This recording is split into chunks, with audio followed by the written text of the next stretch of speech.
Halo semuanya, happy weekend.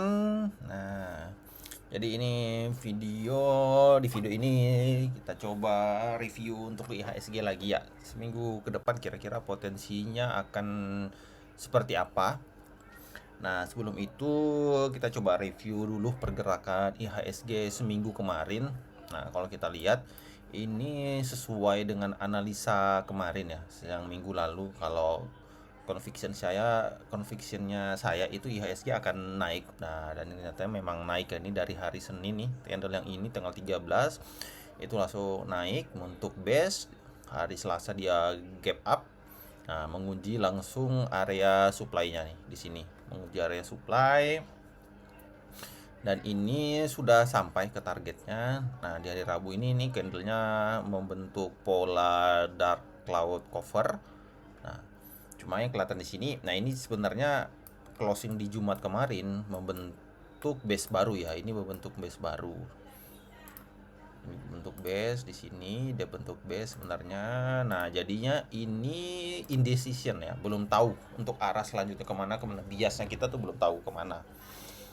Karena kan ini dari untuk kadang melihat ini market itu masih bingung untuk menentukan arah selanjutnya kemana gitu. Jadi masih banyak yang wait and see ya. Cuma kalau kita lihat kecenderungannya 3 hari terakhir, candle-candle merah ini tekanan jualnya itu masih cukup tinggi sebenarnya, meskipun volumenya berangsur berkurang gitu. Kenapa saya bilang tekanan jualnya masih cukup tinggi?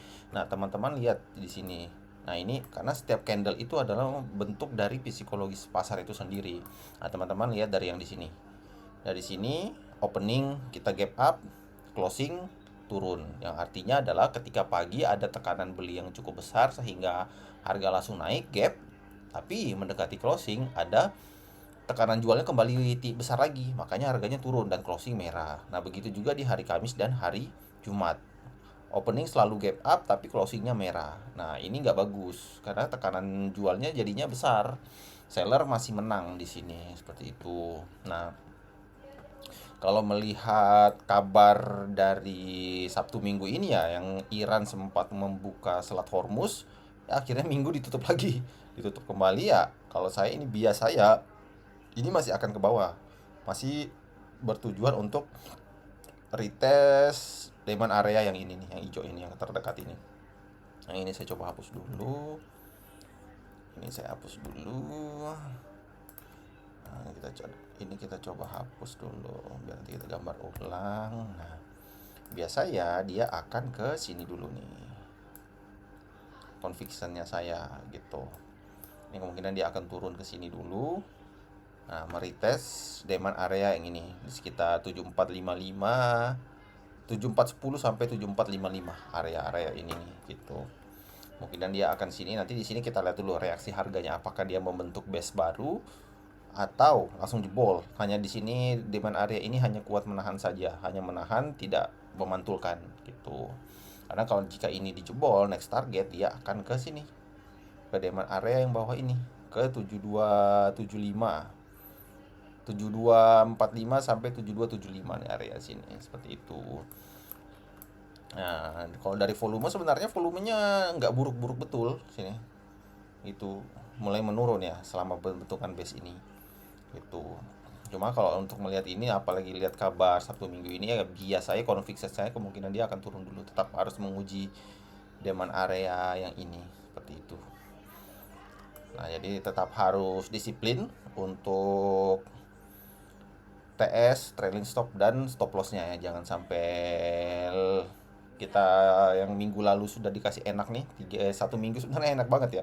Opening itu pada naik-naik semua, tinggi-tinggi banget gitu. Meskipun di dekat closing turun lagi gitu. Nah, jadi pasarnya masih bingung untuk saat ini. Indecision, belum menentukan keputusan mau kemana lagi untuk arahnya. Nah ya, kalau saya conviction saya tetap dia akan ke bawah. Jika ini ke bawah, nah potensinya adalah pergerakan besarnya ini menjadi seperti ini. Kita bisa tarik di sini, ini ke sini. Karena ini akan valid jadi swing. Nah, ini kita tarik di sini. Nah, potensinya adalah dia akan menjadi pola falling wedges seperti yang pernah saya sampaikan di grup Itu di grup premium saya sempat sharing, saya bilang kemungkinan besarnya potensinya adalah IHSG ini akan naik dulu uji supply areanya ini. Nah, dan akan ada satu fase koreksi lagi gitu. Nah, dari satu kali fase koreksi ini nanti pergerakan struktur besarnya IHSG ini akan membentuk pola falling wedges gitu. Jika pola falling wedges-nya ini sudah di break, nah kemungkinan kita akan bisa menguji ATH lagi gitu. Jadi sebenarnya kalau si IHSG ini turun kembali ke sini pun tidak ada masalah, ke demand area yang ini, yang 6.915-an ini ke bawah sini dia masih aman sekali. Itu pola bullishnya tetap valid gitu, tetap valid sama sekali.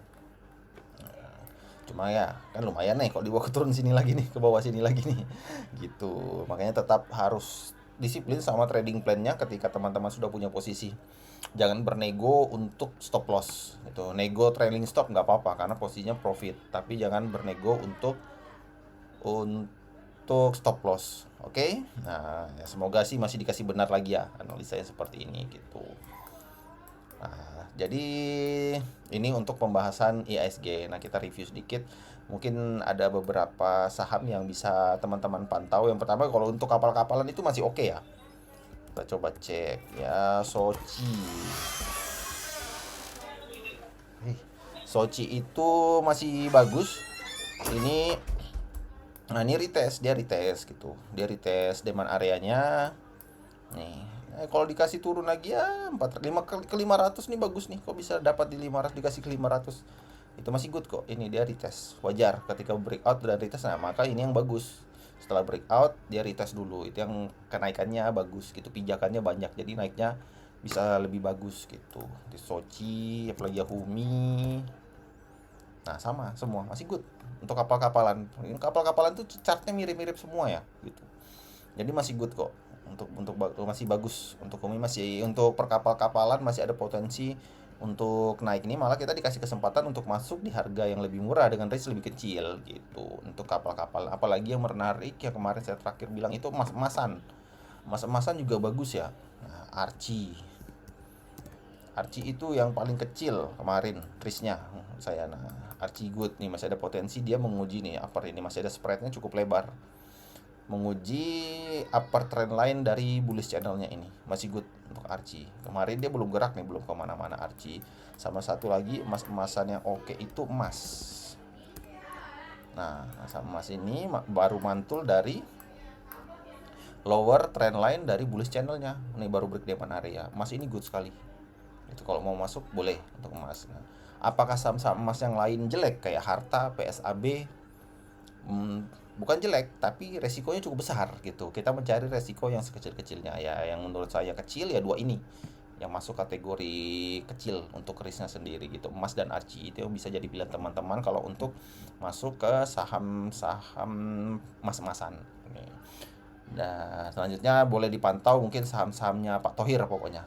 Selain ini kan salah satunya sudah emas nih ya, saham-saham Pak Thohir yang lain itu masih oke. AADI, ADMR, Adro itu oke.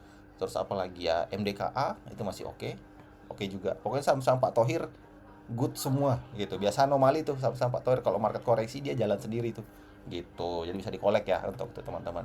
Jadi bisa teman-teman jadikan watchlist saham-saham ini untuk seminggu ke depan ya. Semoga dikasih cuan dari saham-saham ini. Oke. Sekian untuk video kali ini, semoga bermanfaat dan terima kasih.